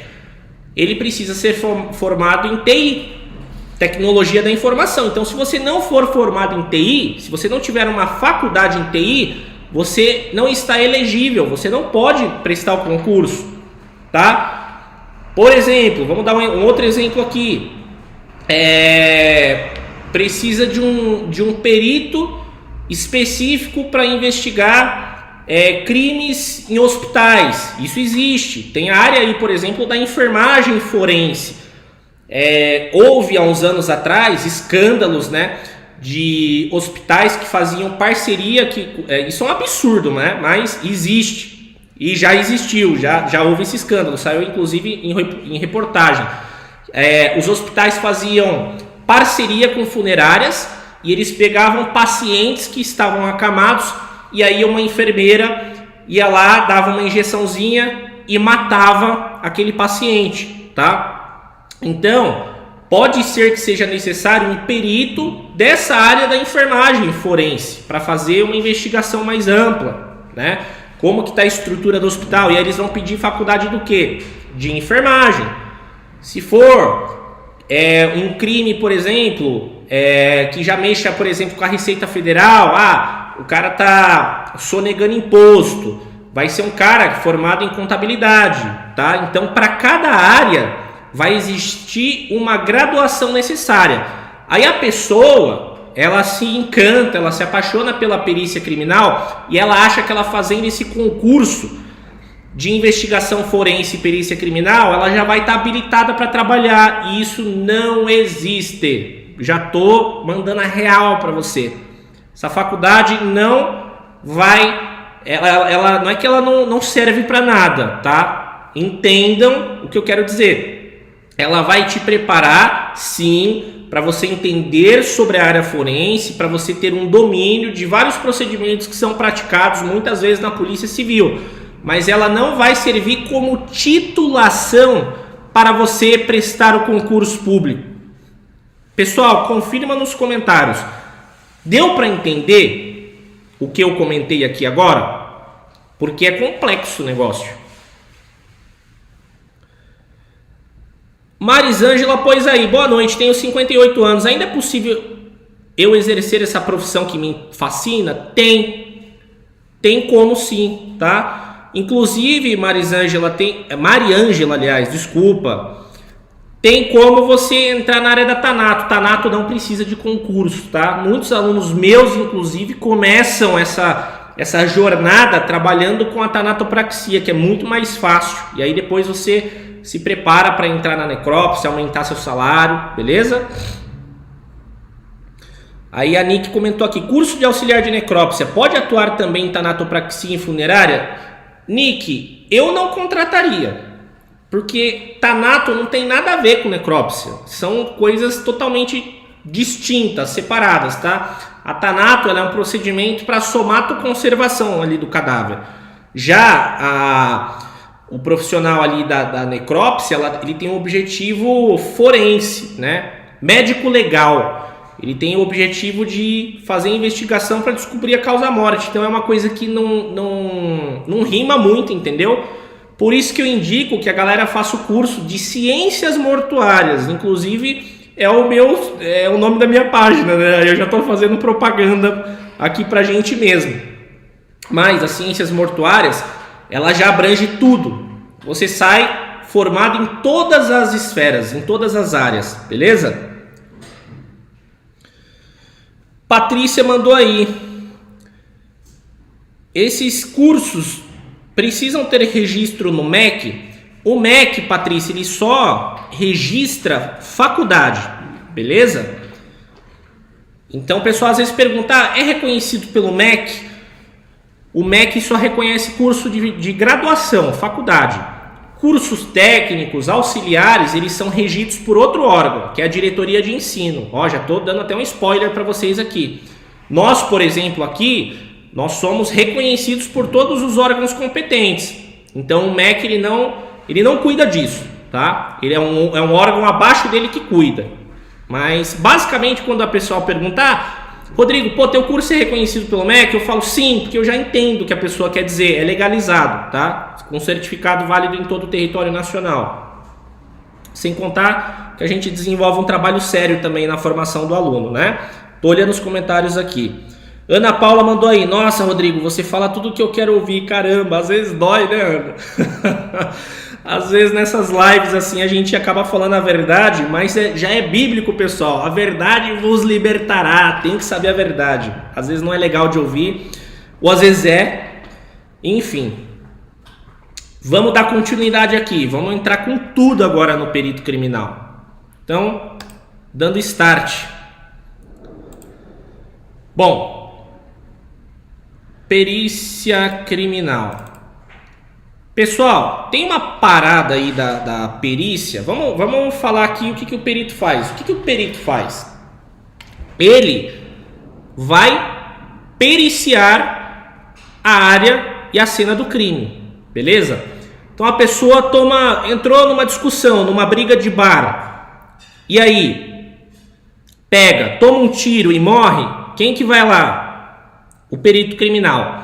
O perito criminal ele vai ser responsável por fazer toda a análise, tá? Ali do perímetro onde aquele corpo, né, aquele cadáver se encontra, para ele tentar, é um quebra-cabeças. A perícia ela é um quebra-cabeças. Ele vai tentar entender o que aconteceu, tá? Inclusive ontem mesmo eu dei uma palhinha aí sobre a perícia criminal, né? Então existe, gente, uma parada na perícia criminal que se chama POP. É a sigla de Procedimento Operacional Padrão, tá? Então, é um protocolo de procedimentos a serem seguidos pela perícia. Porque imagina só, cada perito que existe, ele pode trabalhar de uma maneira diferente, mas ele precisa seguir um protocolo, né? Porque você imagina, o perito A, vamos dar nome, né? O perito Fernando vai lá e ele já sai mexendo no cadáver. Aí no outro local, o perito Joãozinho chega lá e ele já não mexe no cadáver, ele já sai tirando fotos. Aí tem um terceiro perito, né? O perito Camargo. Ele já sai lá na cena do crime e ele já vai coletar facas, objetos que possam contribuir. Então, não é assim que funciona, não é cada um faz o que acha que deve fazer. Existe o procedimento operacional padrão e ele tem que ser seguido, beleza? Então, vamos lá. Nesse protocolo, gente, o pessoal, no caso os peritos, eles têm lá desde material de apoio para os testes que esses peritos vão fazer, até quais os EPIs. Opa, para você que não sabe o que é EPI, é equipamento de proteção individual, que devem ser usados, e tem lá nesse procedimento padrão também o que ele vai fazer com esses materiais, né? Vamos supor que o cara acha um monte de bala no chão. Pô, o que eu faço com essas balas, meu Deus? E agora? Eu levo para o IML? Eu mando para o laboratório? O que eu faço? Então, tem todo esse passo a passo lá. A Patrícia mandou aqui, ó. Rodrigo, eu vi uma escola de tanatopraxia que dizia que vinha com reconhecimento do MEC. Patrícia, eu não vou falar que foi por mal, tá? Mas não é verdade isso. Nenhuma escola de tanatopraxia do planeta Terra é reconhecida pelo MEC, a não ser que seja faculdade. Por exemplo, aqui nós temos também graduação. Nós somos reconhecidos pelo MEC, mas o curso de Tanato nosso não tem reconhecimento do MEC, porque o MEC não reconhece isso, tá? Então isso é uma mentirinha, beleza? Mas às vezes, eu não estou falando que foi de propósito, às vezes o proprietário, o dono da escola pode ter falado, fala que é reconhecido pelo MEC porque o pessoal já vai entender. É que é complicado explicar isso, um por um. Imagina, você atende 30 pessoas, tem que ter paciência para explicar, mas a gente, né, faz parte da nossa função, a gente está aqui para isso, né? Quando, por exemplo, os meus colaboradores fazem um atendimento, eles explicam tudo detalhadamente, não pode passar nada. É reconhecido pelo MEC? Os meus colaboradores são treinados para explicar que o MEC não faz esse tipo de reconhecimento, é necessário, isso é ética, tá? Então é isso aí. A Gleice, quando eu passar no concurso, vou te marcar nas minhas publicações, porque tu tem sido de grande auxílio nos meus estudos, excelente profissional, Deus abençoe, Gleice, eu fico muito feliz. Galera, querem me ajudar? Manda a página lá para um amigo, tá? Pra gente crescer essa comunidade. Eu vou fazer aulas toda semana agora e eu vou pegar assuntos polêmicos, né? Tem alguns assuntos que eu quero falar com vocês que vai ser bem interessante. Mas vamos dar uma acelerada no conteúdo aqui, tá? Então, gente, primeira coisa. Quando o perito chega lá no local do crime, ele precisa fazer a coleta dos objetos que estão ali na cena do crime. E esses objetos podem ser o quê? Faca, sapato, relógio, aliança, anéis, né? Enfim. E aí tem também as digitais, mas aí não é o perito que vai mexer na digital, é o cara da papiloscopia. Então depende muito do que aconteceu ali, tá? Se as pessoas estão com documento para serem identificadas, se tem câmeras de segurança que fizeram a gravação do que aconteceu, beleza? Então o que acontece? O profissional da perícia, ele não vai guardando essas evidências, né, em qualquer lugar. Ele coloca numa espécie de saquinho, e esse saquinho, ele na verdade o nome é cápsula, né? É uma cápsula lacrada, mas quando a gente pensa em cápsula, a gente lembra de cápsula de remédio, não é? É um saquinho mesmo. Sabe aqueles saquinhos que a gente guarda a carne, que ele tem um negocinho assim para lacrar ele? Exatamente isso. Então, isso entra em cadeia de custódia também, tá? Então, o perito, ele não mexe nas coisas sem luva, por exemplo, porque senão vai sair a digital dele. Então, ele tem todo um cuidado na cena do crime, e isso é padronizado pelo POP, Procedimento Operacional Padrão, beleza? Então, quando o perito coloca essas provas aí nesse saquinho, pode ser em frascos também, o Alessandro colocou aí. É isso aí, Alessandro, às vezes objetos pequenos ou pontiagudos, eles já não colocam nesse saquinho, eles colocam nesses frascos, tá? E aí eles vão fazendo as anotações do que é, e eles mandam para o laboratório, beleza? Então, uma vez que esse saquinho, essa cápsula, ela é lacrada, ela não pode ser aberta. Lacrou ela, não dá para abrir sem rasgar. Sem contar que o perito evita ao máximo colocar as mãos, né? Como eu falei para vocês, tudo é coletado com luva e pinça para preservação da prova. Então ele evita expor as suas próprias digitais ou marcas que possam prejudicar a análise do objeto, tá? A Lara mandou aí: sou fisioterapeuta, posso atuar na área da perícia criminal ou auxiliar de necrópsia? Pode, Lara. Auxiliar de necrópsia você nem precisa se preocupar. Então, fisioterapia eu não lembro de cabeça. Pesquisa aí. Eu acho que tem a área forense da fisioterapia também. Não tenho 100% de certeza, não tenho clareza do que eu tô te falando, tá? Mas eu lembro que eu vi isso em algum lugar há um tempo atrás. Eu não lembro se foi a tua área, mas tá no fundinho da cabeça aqui. Pessoal, vocês não sabem como é essa cápsula, né? Esse saquinho. Então eu vou mostrar uma foto para vocês, tá? Vou mostrar aqui. Deixa eu dar um zoom na tela de novo. Vamos lá. Fazer a transição.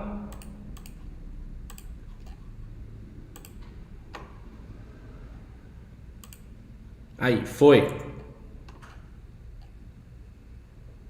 Olha só. Opa. Tá vendo? Eu vou tentar dar mais um aqui, ó. Ó. Atenção, tá escrito aqui: o processo de lacrar o envelope é de total responsabilidade, é de sua total responsabilidade. Após o fechamento, verifique se todos aqui não dá para ler, provavelmente todos os objetos estão perfeitamente encaixados em suas cápsulas, beleza? Então tá aqui, ó. Superintendência da Polícia Técnico-Científica, tá bom? E aqui vem as marcações que eles escrevem aqui, o que é o que, beleza? Então tá escrito aqui: se o selo acima for blá blá blá blá blá blá blá blá, então não pode, tá? Não pode abrir. Uma vez lacrado, uma vez aberto, é isso aí. Não pode mexer, tá? Vamos fazer a transição aqui novamente. Acho que deu para entender, né, gente?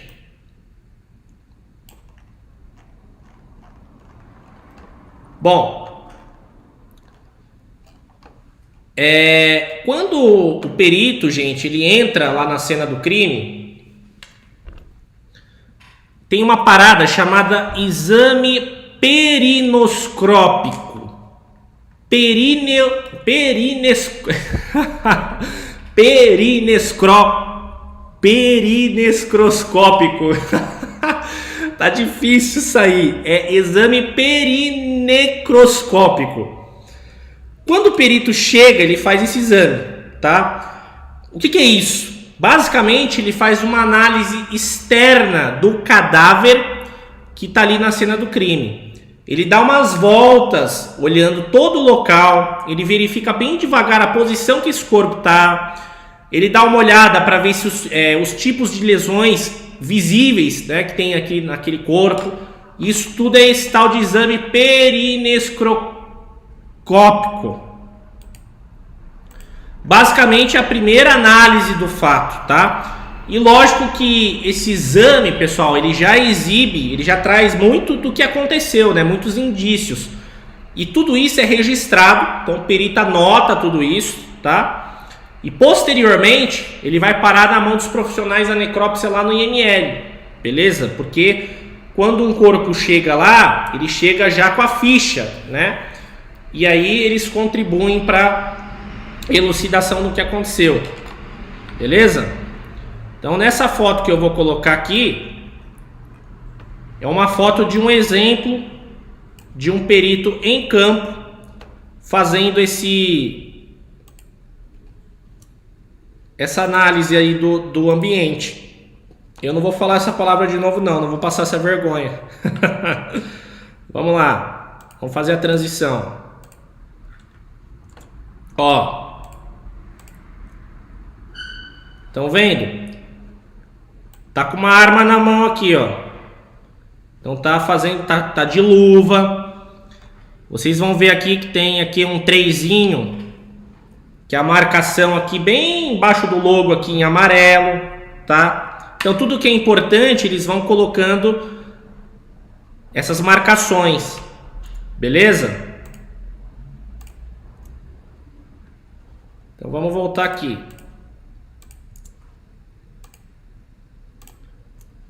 Acho que deu para entender, né, gente? Então, vamos mostrar um outro conteúdo aqui. Eu vou soltar um vídeo para vocês aqui, gente. Vocês lembram daquele caso lá da Mércia Nakashima? Vocês lembram, né? A Vanderlice perguntou aí, sou pedagoga, tem como entrar na perícia auxiliar de necrópsia? Tem sim. Sou técnico de enfermagem, onde posso atuar? Andréa, quase todos os campos. Ah não, você tem técnico, né? A faculdade de enfermagem, ela permite, né, você prestar concurso para muita coisa. Mas o técnico você pode prestar para auxiliar ou técnico de necrópsia mesmo. O Elton comentou aí que começa a cadeia de custódia. É isso mesmo, Elton, aí que começa. O Alessandro colocou, esse saquinho só pode ser aberto por profissional, tem que identificar quem abriu. É verdade, tá? Então tudo é registrado, gente. Por quê? Faz parte da área médica legal. Prestar contas para a justiça, beleza? Então basicamente é isso.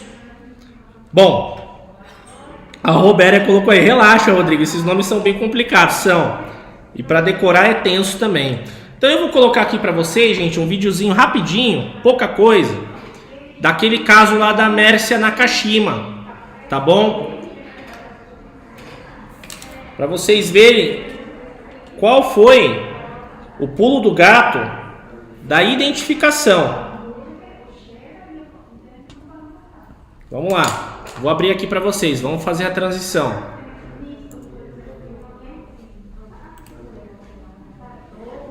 Vamos lá. Pessoal, tá dando para entender? Tá beleza, né? Olha só, caso da Mércia Nakashima.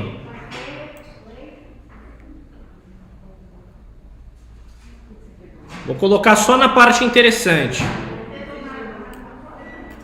Olha só, pessoal. Vai rodar o vídeo aqui, tá? fato pode ser elucidado. Os profissionais contam com o auxílio de tecnologias, um recurso utilizado em vários casos, como o de Mércia Nagashima.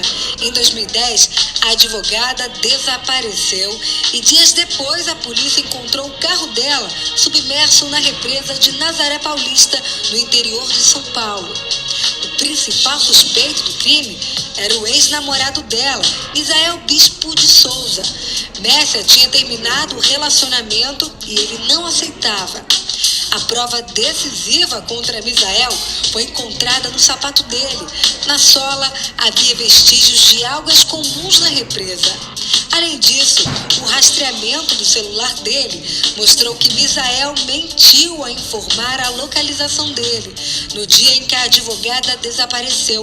Misael foi julgado e condenado a 20 anos de prisão. Se existe um registro entre um equipamento de telefone e uma antena numa determinada data, numa determinada hora, é possível vincular, então, que o sujeito que é dono daquele equipamento estava dentro de um raio de ação daquela antena.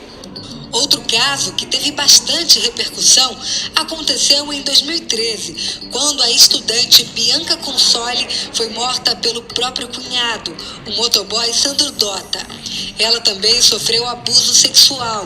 Um dos laudos comprovou que o sangue colhido embaixo das unhas da vítima era o mesmo que Dota tinha na calça que usava no dia do crime. Bom, pessoal, aqui até passou um pouquinho da Mércia, né? Então é só para vocês verem essa questão da análise, tá? Deixa eu tentar voltar aqui. Vamos fazer a transição de novo.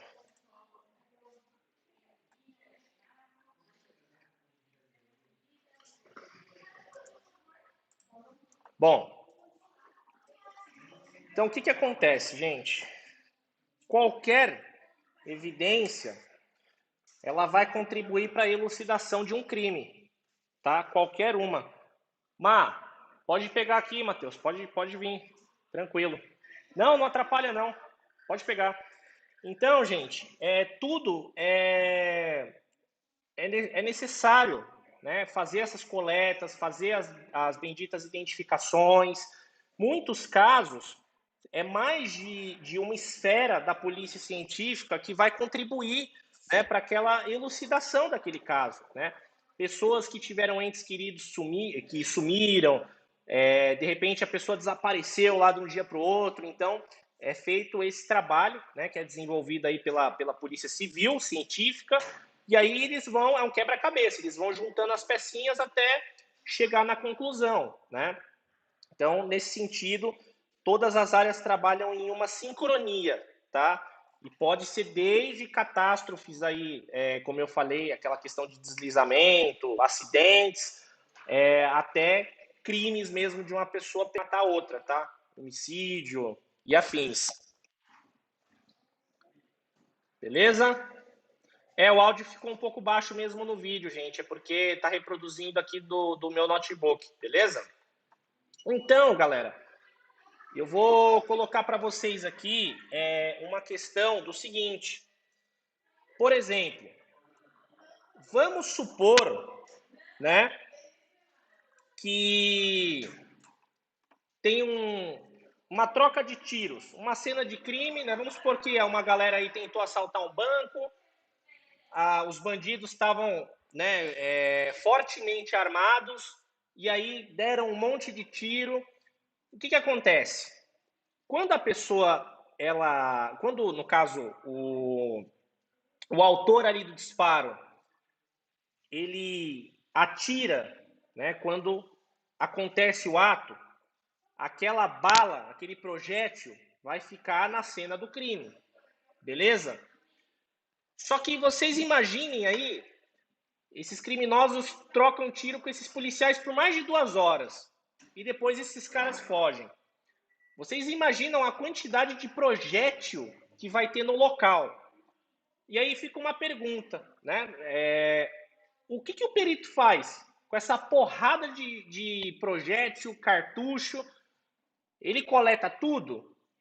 Porque imagina, tem lá 3.000 projéteis. Ele vai coletar os 3.000? O que vocês acham? Põe aí nos comentários. O que vocês acham que o perito faz? Ele coleta mesmo?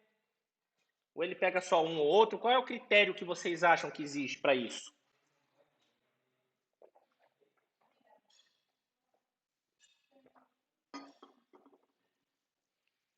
Ninguém arriscou?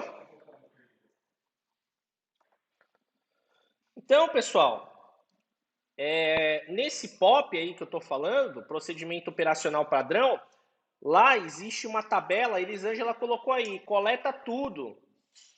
O Alessandro, creio que um de cada calibre.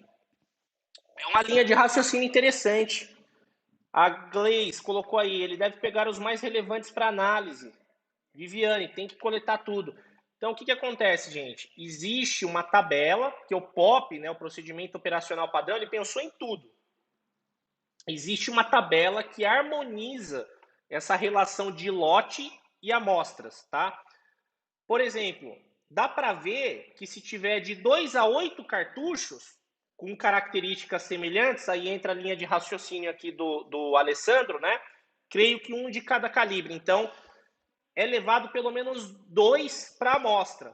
E assim vai por ordem crescente. Eu vou mostrar para vocês aqui essa tabela, tá? Isso é oficial dos profissionais da perícia criminal, gente. Isso aqui não é especulação, tá?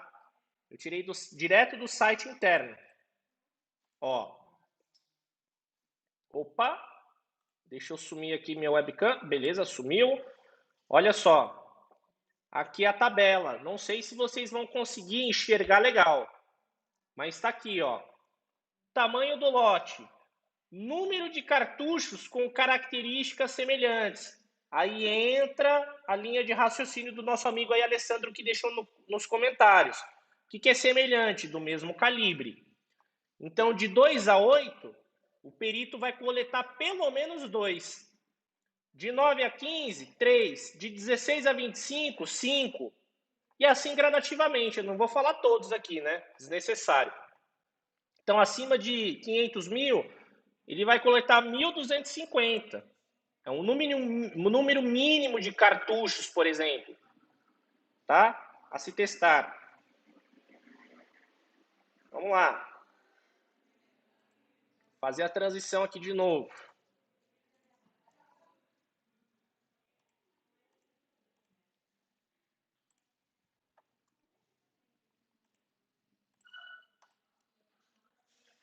Então, gente, basicamente é isso, tá?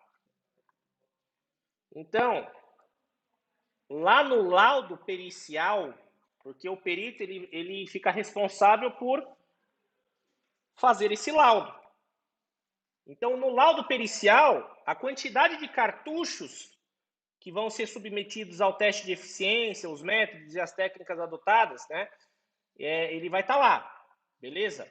Rodrigo, por que a perícia criminal? Por que ela pega projétil que já foi utilizado? Porque eles fazem uma análise laboratorial. Eles levam para o laboratório e o que acontece? As armas, gente, ela tem... qualquer arma de fogo, ela pode ter ou não alma, beleza? Isso daí é uma informação que não é tão divulgada. O que é a alma da arma, tá? No cano da arma, na parte interna, na parte de dentro, tem algumas ranhuras, tá? É como se fosse um desenho mesmo, em volta dela, assim. Tem algumas que tem outras que não. Eu não vou entrar nesse critério agora, porque senão, né, já estamos caminhando para 2 horas de aula. Eu não vou entrar nesse mérito, mas quando a pessoa ela dá um disparo, essas ranhuras, essas marcas, ficam na bala, fica no projétil. E aí o profissional faz a análise microscópica daquele projétil para ver se eles acharem, por exemplo, 5 pistolas lá, eles vão pegar essas balas e eles vão fazer a referência, eles vão, né, fazer a análise para ver qual pertence a qual arma, beleza? Então isso aí é infalível, tá? Cada projétil disparado vai ter uma característica própria da arma da qual ela foi disparada, beleza? Quem já viu o CSI aí sabe do que eu tô falando, né? Marjane colocou aí, estou formando em graduação em enfermagem, posso ser perita criminal? Deve. A enfermagem é a mais comum das graduações, ela é aceita em quase todos, tá? Aí a Gleice colocou aqui, então no caso de morte por bala perdida, coleta um de cada para análise até descobrir qual arma utilizada?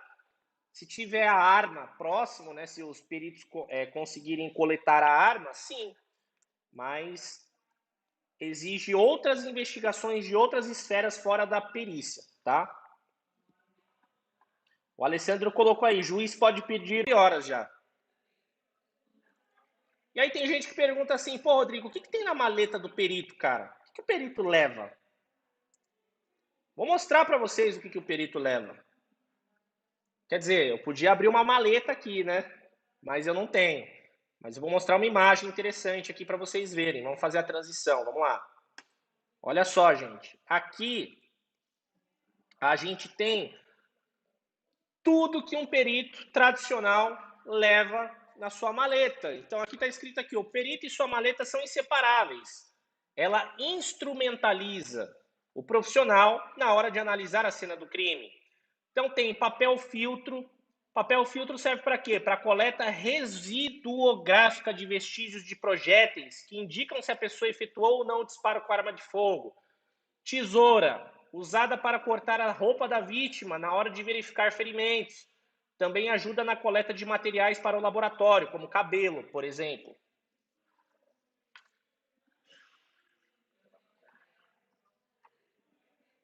Opa!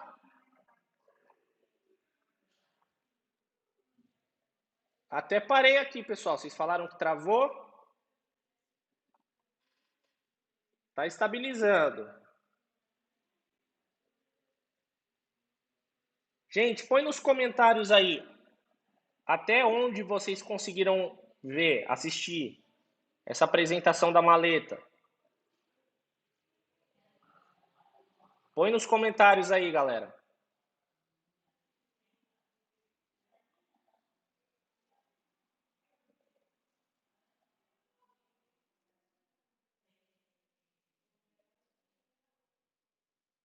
Beleza, vamos prosseguir então.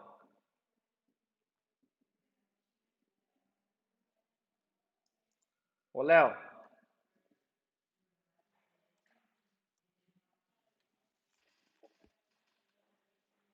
Tá oscilando muito agora, cara.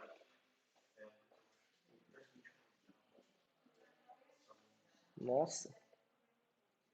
Parece que estabilizou.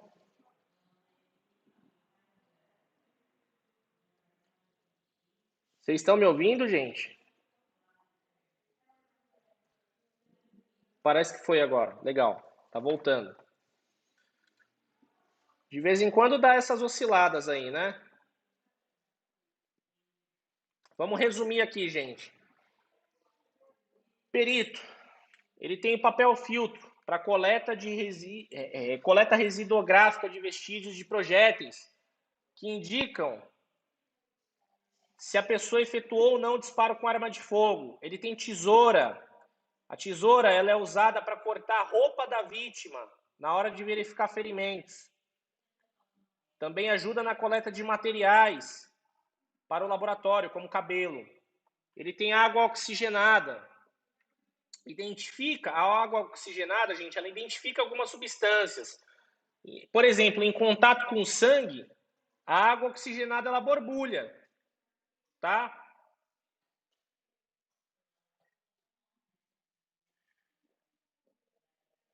Ixi, tá travando.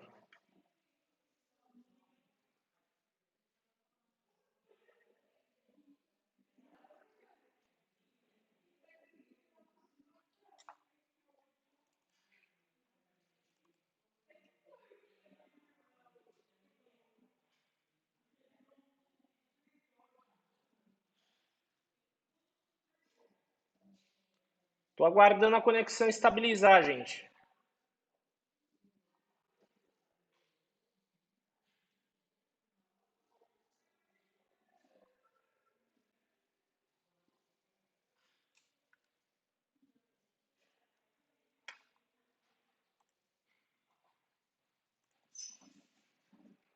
Caiu tudo, Léo. Nossa.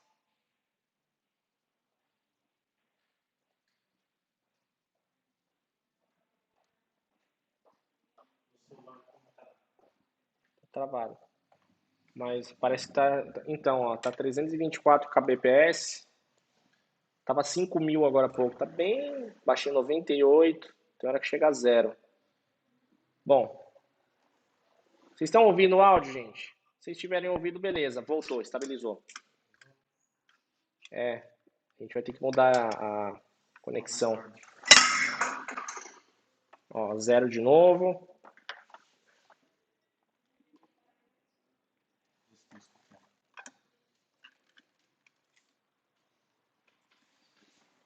Vamos lá, pessoal. Estamos no final já da... Estamos no rumo aos finalmente. Então, vamos lá. Pessoal, começou a cair repentinamente.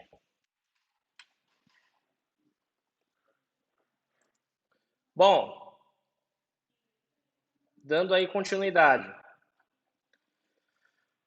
Eles têm inseticidas. Quando há vítimas que já estão mortas há muito tempo, geralmente tem insetos em volta que pode transmitir doenças para os peritos e policiais. Então, o inseticida é usado para espantá-los. Tem aqui máscara com filtros, né, para vapores orgânicos e gases ácidos, usada para que o perito trabalhe melhor em meio ao mau cheiro, como de corpos em decomposição. Alicate, para cortar arames. Em alguns casos, os peritos encontram vítimas presas com arames ao invés de cordas. Lanterna, né? Esparadrapo para coleta residuográfica de vestígios e projéteis. Lacres numerados, para preservar e oficializar a apreensão de provas, tá? Então, gente, eles vão colocando esses lacres, por exemplo, em armas, tá? Em facas, é comum também. Luva, que já é clássico, né, para asepsia do perito. Cartelas com números, é aquela cartelinha amarela que eles jogam no chão. Sinalizam vítimas, como o caso de chacinas ou muitos objetos no local.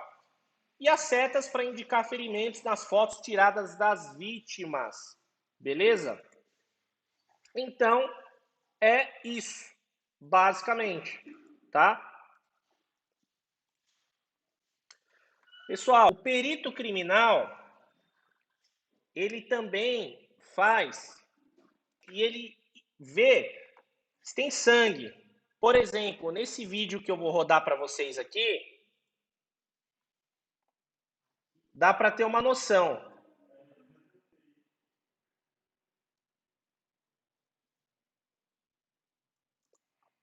Vamos lá. Olha só o que acontece quando o martelo bate. Vocês percebem que está espirrando tudo?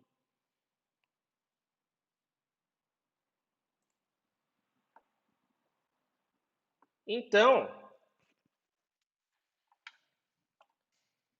o perito faz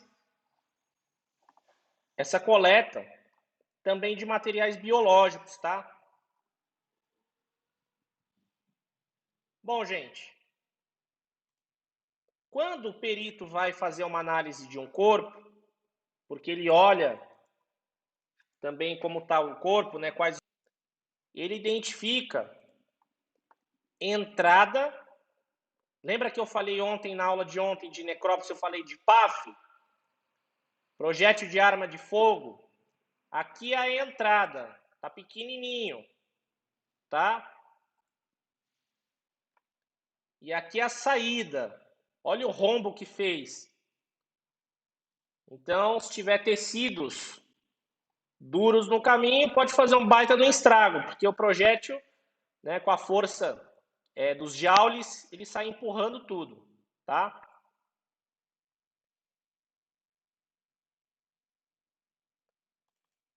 Coloquei essa imagem aqui. Então, basicamente é isso, né? Aqui tem a cena do crime, remédios espalhados.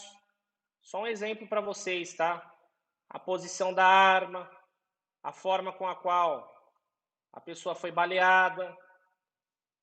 Perito, na hora dele fazer essa análise, ele vai ver, por exemplo, se está chamuscado aqui. Lembra que eu falei? Aquela zona de tatuagem. Para ver se o tiro foi dado encostado. Se o tiro for encostado, pode ser que tenha sido um suicídio, tá? Então tem todo esse processo. Vou fazer a transição aqui, do qual o perito faz essas análises. Pessoal, vou dar um minutinho para dúvidas. Alguém tem dúvida? Joga nos comentários. 2 horas de aula e ainda estamos com 60 pessoas aqui. Vocês são um guerreiro, hein?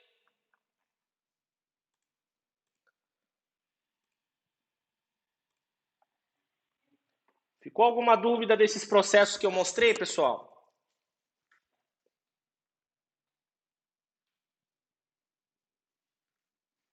Vocês estão conseguindo me enxergar também? Acho que agora tá legal a conexão, né?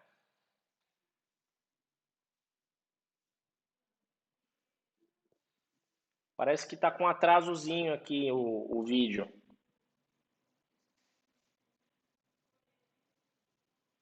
Dá um segundinho aí para os comentários.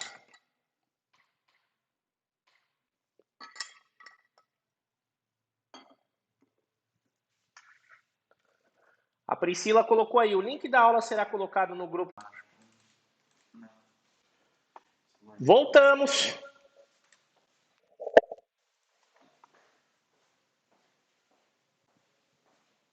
Sinalzinho aqui tá tenso.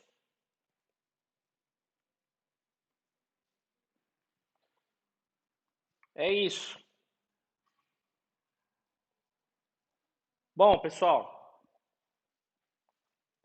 basicamente, esse foi o conteúdo de hoje, tá? 2 horas de aula. Então, a gente falou bastante aí. Parece que a conexão estabilizou de novo. Eu tô com um problema na minha região aqui, não é a nossa internet que tá ruim. O problema é na região, eles estão fazendo uma manutenção, então a internet está oscilando muito. Vocês veem que a aula anterior foi excelente, né? A gente teve uma excelente resposta aí na aula. Mas bom, gente, basicamente é isso. Vai acontecer a nossa terceira aula. E por que amanhã? Caiu de novo, Léo.